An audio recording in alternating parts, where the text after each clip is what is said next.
Welcome to Talking Bristol. We're joined tonight by Michelle Rudy, president of the Friends of the Hoppers Birch Pond Preserve, and ERIK MADSEN, who is a board member. We're going to be discussing the 270-acre Burgess Pond, 200-acre Hoppers Burgess Pond Preserve, Birch Pond Preserve. Michelle, maybe we can talk about some of the latest developments there.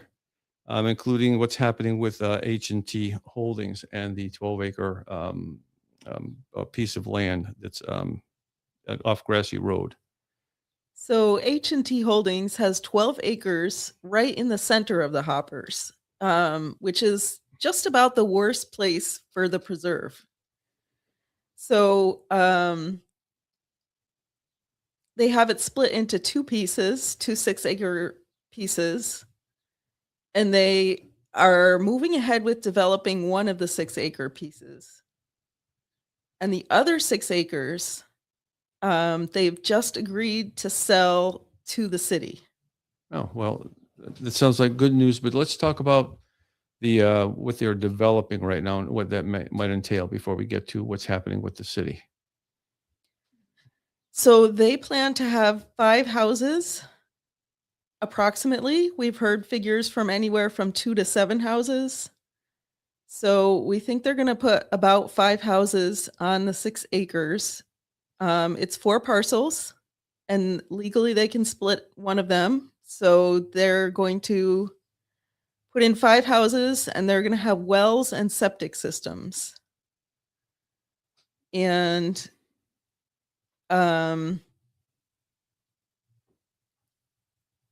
we don't really know what they're going to do because they have withdrawn their plans from the zoning board. So is this the zoning for this? I mean, this area or this parcel that's there, that already has some properties on it and buildings on it. Is that correct?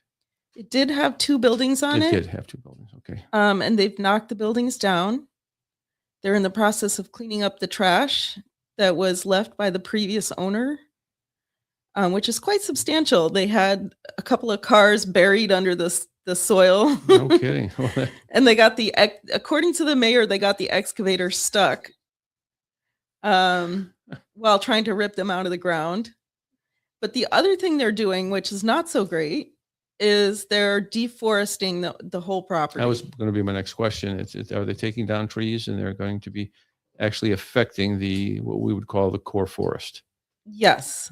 So we do not know why they are taking down the trees. We presume that it's because they want to kind of get a handle on because we were arguing that the core forest is very important and that the property is 85% forested and that it's a part of the core forest and it deserves to be protected. So what we think they're doing is taking down the trees to cut that argument down. I see. And now, is there any excavation that's planned with this, aside from actually putting in the buildings? Are they going to be excavating any land? Legally, they are allowed to take out 400 cubic yards from each parcel, which makes about 2,000 cubic yards per year. Oh. Okay. But in order to mine it, like take out what they were proposing, which was 195,000? 150,000 cubic yards approximately. 150,000. Okay. In their plan that was approved. So in order to take out that much, they need a special permit from the zoning department. Okay. And that has not been granted because we don't know what's happening because they have pulled their plan. They pulled their application, so I think they thought that they weren't going to get it through. Mm-hmm. So they pulled it. And what are they going to do now? Are they going to propose a lesser amount of sand and gravel to take out? Or are they just going to build on the land as it is? We have very little idea. So we'll wait and see. Maybe we can talk a little bit more about the core forest and why this is so significant, especially at a time when open, what is it, green spaces are disappearing. So maybe we can talk a little bit about the significance of the core forest and what even an incursion like this might do to, I don't know, damage it, somehow affect its viability. I don't know what the words are. I'm not an environmentalist, although I do think we should take care of our environment. So however you want to handle that question. Yeah. So the core forest is simply whatever size parcel it is. It can be, ours is a small core forest because it's under 250 acres. You can have a medium and a large core forest, but the thing that defines it as a core forest is that it's biologically viable. So it's got wildlife, specifically birds. There are 8 birds that are indicators of a core forest, a healthy core forest. It's not just the birds, but the birds indicate that the whole forest is healthy in general. It's an ecosystem. It's an what we're doing. ecosystem. And it's, we know we have enough bears around. Right. But birds are something we don't think about. Right. So in terms of a system, a for healthy there system. to be birds, there's got to be insects, there's got to be berries, there's got to be other things, nesting places. And all of this is encompassed by the core forest. So it's a functioning, healthy ecosystem, which is not found anywhere else in Bristol, except maybe the reservoirs can be considered functioning ecosystems, and the holdings of the Environmental Learning Centers of Connecticut, which is the Barnes Center and the Barnes and- Nature yes, Center, yes, and Pigeon Indian Hill, Rock. Yeah, and Indian Rock on the other side of town. But it's very difficult to have a functioning ecological system in a city, and it's very rare, and that's why it's so important. And there's some very special features of the core forest that we have in Bristol. For instance, we have fruiting American chestnut trees. American chestnut trees died out in the 1900s from a blight, but the stumps are still sprouting. And in Bristol, we have actual fruiting chestnuts. So they're actually got big enough to fruit, which is extremely rare.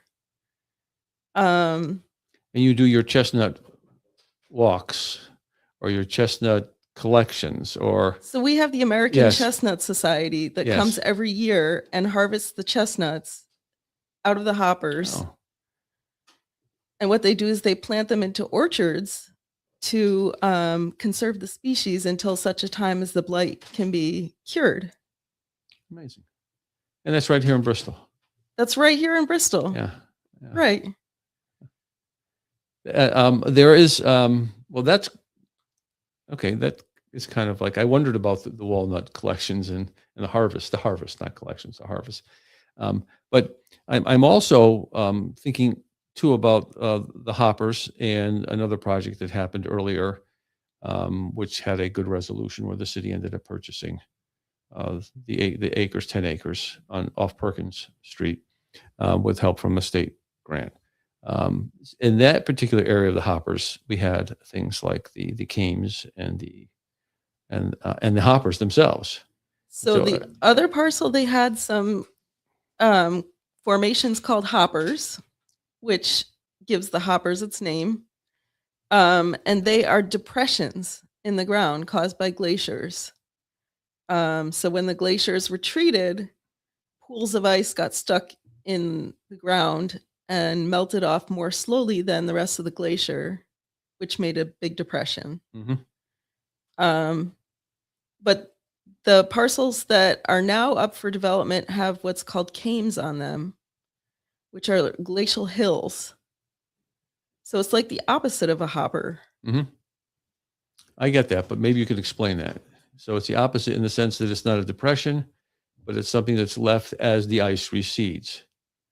Correct. Okay, so it would be maybe a deposit of earth. A deposit of sand and gravel. Sand and gravel. Yep. And as just an item of curiosity, I understand that particular cames and the process that they went through makes them a particularly desirable object for excavation. So a came to us is, a beautiful rolling hill that we value for its recreational value, basically. And to a developer, it looks like a big pile of money. Mm-hmm. So Because because the sand and gravel is worth a lot of money. They're stripping sand and gravel from everywhere in the United States, and it's very hard to find an intact came. So geologically, this is very important, but to a developer, since the sand and gravel stocks are running low from the rest of the country, this is very valuable to a developer. So the city right now is poised to purchase 6 acres of the 12 acres Yes. over on Grassy Road. It's on Ambler Road. I'm sorry, it's off Ambler Road. Yep. Okay, So it's Ambler Road. There's a junction between Ambler and Grassy Roads, Mhm. and the properties are on both of those roads. What's it? I mean, is it like a butterfly kind of thing? It's like two rectangles that are actually conjoined. Okay, So they're very close together. I've seen the maps, but I'm just trying to position it. So okay. As far as the city purchasing this land, it's not the entire 12 acres. Is 6 acres. So how do you feel about that? Well, we feel cautiously optimistic. The 6 acres that are up for sale jut way out into the park. They have hiking trails on them. They have a wetland, and then they also are very close to a pitch pine forest, which is a very rare ecosystem. Well, tell me more. So pitch pines only grow in sandy, dry areas.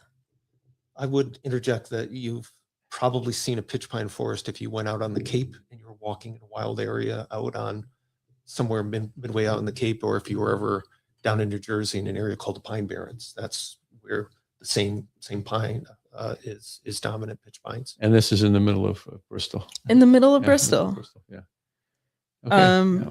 There's very rare species that live in pitch pine forests.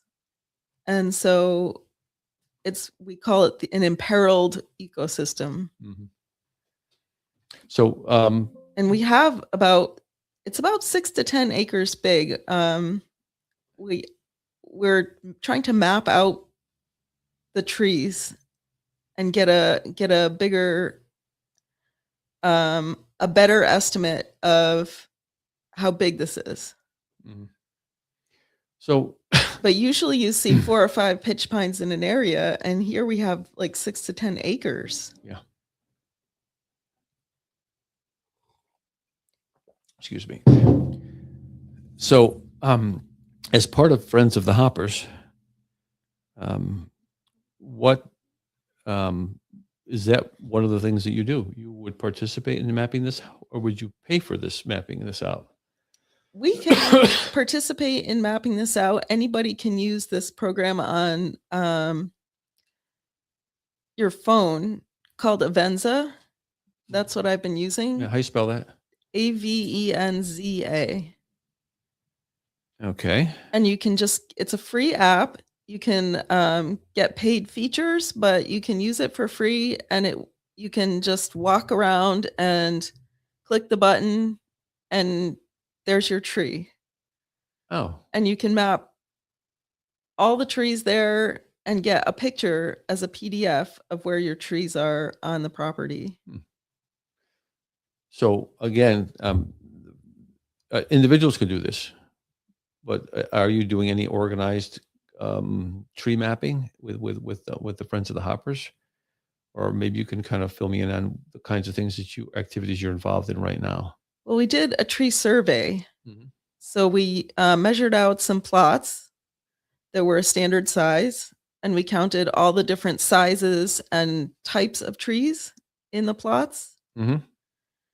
Um, and we found that we have a very diverse array of trees in the hoppers and a diverse array of sizes of trees. So that makes it a more resilient forest if you have than if you have one size of tree, one type of tree. There's a lot of things that are going on with forests right now, like ash trees are all dying, beech trees are all dying. It's very sad, but in the hoppers, we have more species to take their place. So it's not a monocultural stand. Mhm. So being a member of the Hoppers is also part of an education. You've got people who learn about what's happening here. How many members of the Hoppers do you have? Friends of the Hoppers? Well, we have about how many board members do we have, Eric? I'm not sure how many board members. I'd say maybe 7, 7 to 10. Yeah. 7 to 10. And members of the group on the Facebook group is the Friends of the Hoppers is what, about 900? Is that right? Or 6? We have 900 something followers on Facebook. Wow, who've taken the initiative to actually, follow the Hoppers, and then and do they submit emails so you can communicate with them, or how does that work? We have an email list. So anyone can get on our email list by emailing us at friendsofthehoppers@gmail.com. Okay, great. Now, your activities lately are just not limited to the Hoppers and Burge Pond. I make it plural, but Burge Pond.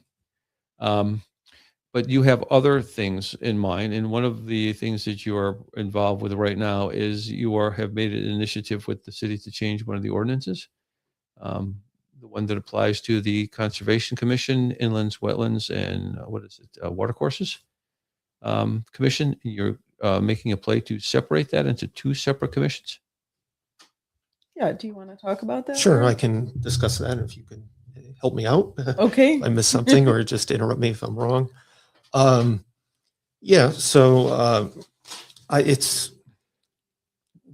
think the Friends of the Hoppers group is very vibrant. It's got a lot of energy, and it's at a good point now in terms of people that support the groups, think it's important, value it, and I think one could interpret the group as being bound by the property of the Proppers Preserve, approximately 300 acres or maybe a little bit less than that, and being maybe solely or exclusively focused in that area. But we realize, just as we were talking about the core forest earlier and the environment, that nature and the environment is all stitched together. We're here in Bristol having this interview, and we're part of the environment that's the Hoppers a mile from here, as is other parts of Bristol. And Bristol is a far more developed community than many other places in Connecticut. And so we have many more people than a typical community, and we have far less natural environment than many other communities do. And so in some ways, we have a much higher demand or a need to have a healthy environment or be able to enjoy what we have or to preserve it. And as we're working to promote and preserve the Hoppers Preserve, we're realizing that there's really not much in the way of good protections for the environment at large in Bristol. And if we want what's best for the Hoppers, that we should really be thinking holistically about all of Bristol or even beyond in terms of being able to manage ridge lines and wildlife corridors and connections between large forest areas and also wetlands, in particular the rivers and streams, which are like corridors for wildlife, and being able to perhaps promote recognizing the importance of these areas, maybe being able to identify them, that could lead towards good planning outcomes in the future. And so we feel that a lot of what I was just talking about would fall within and fit well within the bounds of what a town conservation commission can do.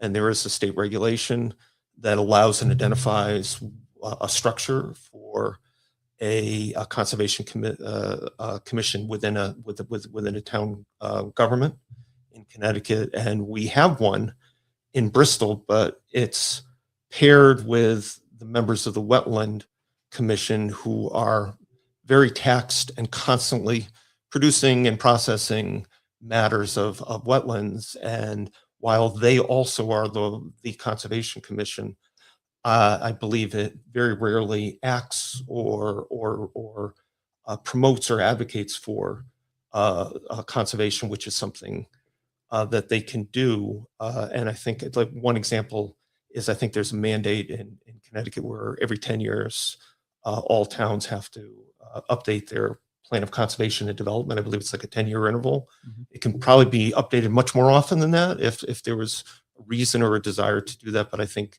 they meet that minimum standard, and beyond that, I don't know that they do much more than that. And I don't know that I think we're all familiar to a certain degree or have opinions, or maybe there's stereotypes about who's on a wetland commission, but I would venture to say that the makeup of the wetlands board is not people who have an enthusiasm or a background or an interest in the environment per se.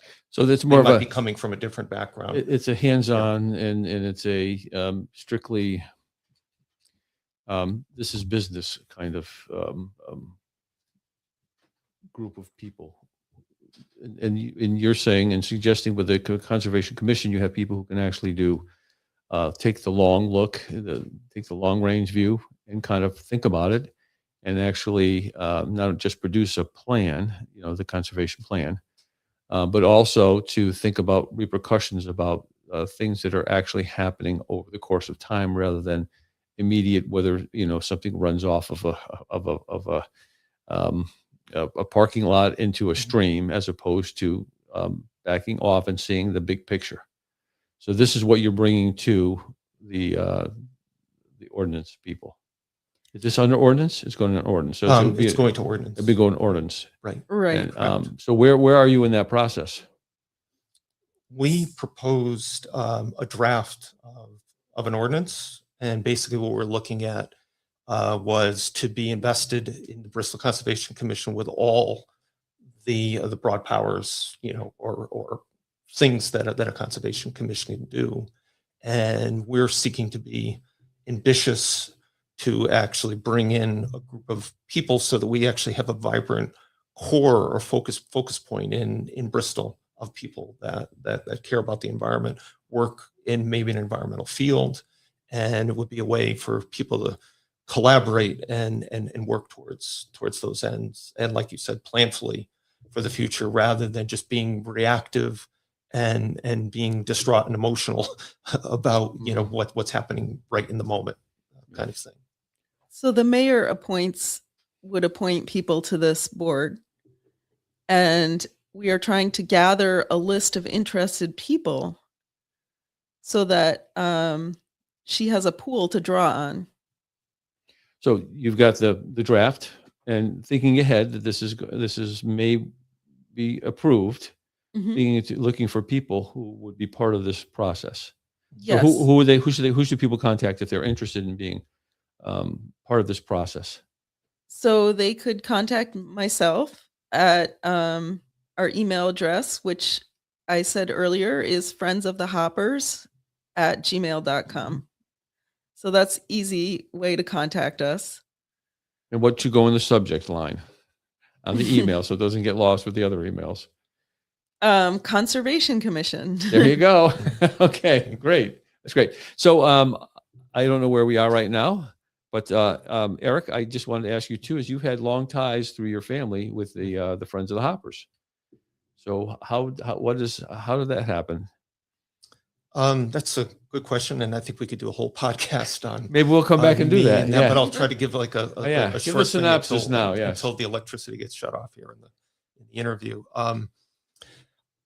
My father moved to Bristol, I believe in the 1960s, because he got a job at a new state-of-the-art manufacturing business, which was called Superior Electric Hmm.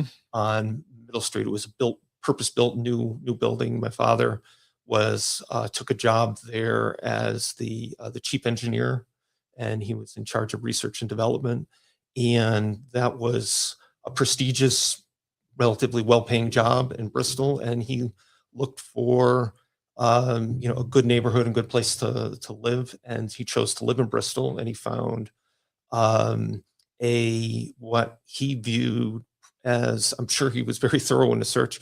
He found what he probably thought was the most beautiful piece of land that a house could sit on in the world.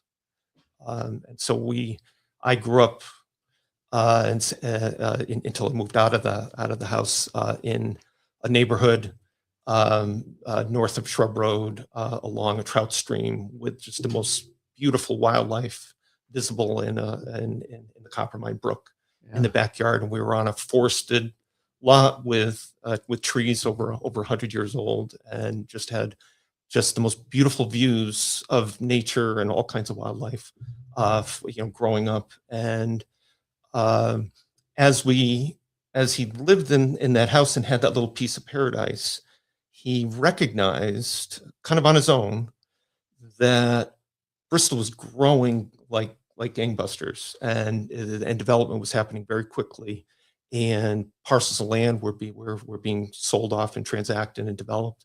And he realized that Bristol was just idyllic the way it was, and without making an effort, everything, all land would just end up getting developed to its highest and best purpose, using the words of developers and realtors. And he didn't want that to happen, and so he intervened and became very much an advocate in every way he could, and networked with some of the powerful and the well-to-do people in Bristol and surrounding towns. And he, collaborating with other people, he initially helped create the Barnes Nature Center on Shrub Road, which eventually acquired the Indian Rock Preserve up on the south side of Bristol, and today is called Environmental Learning Centers of Connecticut, but it began as the Nature Center. He also bought and held the park that's on Shrub Road, and petitioned the city to make a park, because the neighborhood in that part of town didn't have a park. And he was able to transfer the park to the city of Bristol, so that there was a place for recreation. And that's kind of how I got my beginnings in conservation, being an outdoor person, hiking, appreciating nature, understanding the importance of not passively just watching things disappear or feeling powerless to take action. So I think I'm kind of in his shadow, or in his footsteps. Yeah, picking up you have a legacy there, right there. Yes, yeah, that's terrific. Terrific. Michelle, do you have an origin story with your involvement in Bristol? Basically, I just moved to Bristol to be close to my job at Eagle Environmental, and then I ended up leaving that job, and I stayed in Bristol. And you got involved with how long have you been involved with the Hoppers, the Friends of the Hoppers? Just a couple of years now. A couple years, yeah. Just when things are picking up and things are becoming, let's see, I guess busier. There's lots of concerns out there. Well, I met this person, John Schisler, who was in the original Hoppers group that tried to save the Hoppers from becoming a golf course in the 80s and 90s. And he was the only one left from that group. Oh, John is. So okay. he he wanted me to help restart the group. Mhm. That's timely. That's happened. And now you have an email list of 900 people, and you've got a board, and you have a not-for-profit status. Has that been something that you've had right along, or is that something that's happened recently? It happened recently. It happened recently, within so, the last yeah. couple of So years. there's lots going on with that. Yep. That's true. Actually, I feel like we're just getting started with this conversation. And there's just so much more to cover. I mean, I'd love to ask you about the data center, and what's happening with that. That's another issue that has to do with environmental concerns. Mhm. But you have lovely T-shirts that say "Save the Hoppers." Are these available to the public? Yes, and we are doing an Earth Day cleanup event this Saturday at 10 o'clock, and we're gonna meet at the Burge Pond area, Mm-hmm. and we will be giving out free T-shirts to the first people that come. Okay, and then what should they bring for cleanup? How should they dress themselves, and how should they protect themselves if they're going to be out there in the hoppers cleaning up? Well, ideally, you would wear long pants, long T-shirt, and gloves is very important, and some shoes that are sturdy. And we will have some gloves to give out, but not enough probably for everyone. So, and we will have bags to clean up with. Great. I'm sure you're going to find some interesting things. Yes, we did last time. Like what? We found old drums, we found bicycles, we found things from homeless camps that we cleaned up, abandoned camps. Abandoned camps, yeah. Wow. Dolls, Yeah. children's dolls. Yeah. Things like that. Tires, we found a whole bunch of tires in Yeah. one place. Tires doesn't surprise me, but I guess if they're one place, somebody knows that's a dumping ground. Okay, we are going to wrap things up. Is there anything that you would like to say to our audience in particular, or to leave them with a thought about what's been happening in Bristol and some of the environmental concerns? I would just add that the Facebook group for the Friends of the Hoppers is a good location to get updated on things. We're trying to keep people informed as to what the group is doing and what's happening with the Hoppers properties that are that could have different things happening to them. And I think they can even reach out to the group if they want to post something or if they have a question. Awesome. I think that would be a good starting point. Great. And Michelle, anything you'd like to say? Just that the Hoppers is just such a very special place, and I think people don't realize it enough. A living ecosystem is very hard to find. It is not found in suburbia. So you have to have a big forested track or a big field. You can have a field or a forest or water course to have a living, vibrant ecosystem. And I think people just need to realize how special that is. Okay, well, great. Well, Michelle, Rudy, and ERIK MADSEN, thank you so much for coming on. I think we will have to follow up with another conversation at some point because there's lots of topics we could cover. And so this is David Fortier with Talking Bristol. And until next time, have a good evening.